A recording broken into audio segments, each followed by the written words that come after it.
The party of unity, the party of joy and happiness and love and peace is at it again. According to the President of the United States, Joe Biden, half the country is, quote, garbage. Take a look. Well, let me tell you something. I don't know the Puerto Rican that I know, or Puerto Rico, where I'm in my home state of Delaware. They're good, decent, honorable people. The only garbage I see floating out there is his supporters. Oh, of course you support Donald Trump. According to the Democratic Party, billions of Americans, just like you and me, we are a basket of irredeemable deplorables. We are racist, sexist, fascist-loving Nazis who cling to our God, our guns, our Bibles, our religion. And now apparently the top Democrat in the White House thinks that we're also garbage. But as the saying goes, one man's trash is another man's treasure. And today in Wisconsin, take a look at that. This may go down as an iconic, epic moment that we will remember for a long time. Donald Trump hitching a very special ride on a garbage truck decked out in American flags, MAGA gear. You can tell a lot about the state of a campaign by optics. As the Democrats ratchet up the hatred, the name-calling, the vitriol, Donald Trump, he's working at McDonald's. He's telling jokes at the Al Smith dinner. He is comforting people in North Carolina when it matters and working with Elon Musk to get them communications. Generally, in this case, tonight, having a great time. Take a look. I think the Democrats have done a very poor job. We're leading in every state. We're leading big. And I think that the comment made by really both of them, because there are really two of them, about being garbage, maybe 250 million people, they shouldn't be talking. That's like deplorable for Hillary. This is the deplorable for Hillary. And I think this is worse, actually. For Joe Biden to make that statement, it's really a disgrace. And I have to begin by saying 250 million Americans are not garbage. My response to Joe and Kamala is very simple. You can't lead America if you don't love Americans. The problem with the Democratic Party, they are now the party of coastal elites. They are the party that caters to Hollywood, D.C., and New York society. Donald Trump knows that without hardworking Americans, the people that really do make this country great, the people that collect our trash, pave our roads, drill for oil, do the fracking, grow our crops, deliver food to stores and trucks, make our food, build our infrastructure, America would come to a grinding halt. You're not going to see Kamala on the back of a garbage truck. Now, she prefers the manicured grounds of the Washington Ellipse, where last night, surrounded by her elitist D.C. friends, she viciously trashed Donald Trump and then, almost in the same breath, started talking about unity. This lack of self-awareness in the Democratic Party is almost unbelievable. Take a look.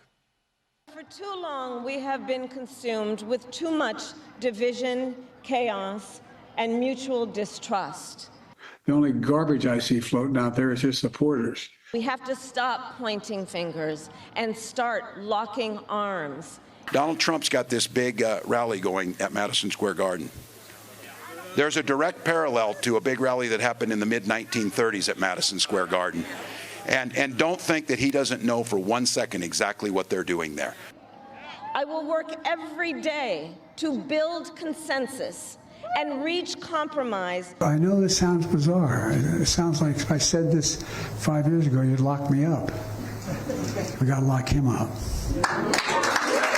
It is time to turn the page on the drama and the conflict, the fear and division. Let me ask you tonight, do you think Donald Trump is a fascist? Yes, I do. Yes, I do. My humble advice to Democrats, well, you might have a hard time unifying the country while campaigning and comparing your political opponents to Nazis and fascists and racists and referring to half the country as garbage. It is past time for Democrats to pick a lane. You want to bring the country together, or do you want to call the people in this country that you disagree with evil? Because you can't have it both ways. You can't do both. Naturally, the state-run media mob, they are trying their level best to help put a positive spin on all of the lying, the smearing, the hypocrisy. And today, the Washington Post pushed, the White House propaganda with claims that Biden's garbage comments were little more than a punctuation error. Meanwhile, NPR accusing Republicans of pouncing on Biden's rhetoric, and someone on fake news CNN blaming Biden's stutter. The excuses have been coming in hot. They've been coming in fast. As always, we let you decide. Just to clarify, he was not calling Trump supporters garbage, which is why he put out, this is why he wanted to make sure that we put out a statement that clarified what he meant and what he was trying to say. So I don't understand why you clutching your pearls, because you're trying to make something out of a tongue slip. As someone who had a stutter growing up, it's very obvious to me that there's an apostrophe at the end of supporters there. He was referring to the garbage spewed by supporters, not simply the supporters themselves. I don't understand why he's walking that back, because, I mean, based off the examples he gave, like if you are a person who supports those examples that he gave, you are garbage. Now, meanwhile, when asked about Biden's rhetoric, Kamala Harris just couldn't find the courage to condemn her boss, and instead, she served up another meaningless word salad, as per usual. Take a look. Have you spoken to President Biden since his comment last night about garbage? Listen, I think that, first of all, he clarified his comments, but let me be clear, I strongly disagree with any criticism of people based on who they vote for. She's just talking in circles, just like she wouldn't condemn her own vice president, who compared the MSG rally to a Nazi rally, just like she calls Donald Trump a fascist. And keep in mind the environment. After two would-be assassins and Iranian assassination teams in this country, you would think they might want to ratchet down the rhetoric and be responsible, but no, they're irresponsible. Now, she and her surrogates, they're spending the last stretch of this campaign with smears and slander and lies and propaganda and misinformation every single day, not only of Donald Trump, but everyone that supports Donald Trump. They are claiming that you are Nazis, fascist supporters. For example, her running mate, Weird Tim Walz, is still unapologetic, comparing Americans to Nazis, because that's what he was claiming. Take a look. You were comparing that rally to a Nazi rally? Look, I'm comparing it to the hate that came out of this, and I think they confirmed that. You stand by that comparison, though, to a Nazi rally? Look, the rally, you saw it for yourself. I'll let the American public make the decision of what they saw. What about you, though? So I know what I saw, and I'll just leave it at that. How is she going to find common ground with people who supported Donald Trump, someone she calls a wannabe dictator and a petty tyrant?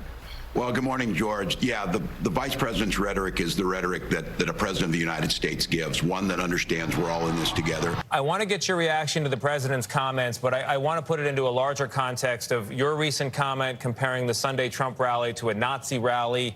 And I would also throw in there Obama's bitter clingers, guns and religion comment from a while back, the deplorable line from Hillary Clinton's campaign, and the way that Democrats are seen by some voters as disrespecting them. And I have to ask, does that undercut this closing message of unity from your campaign?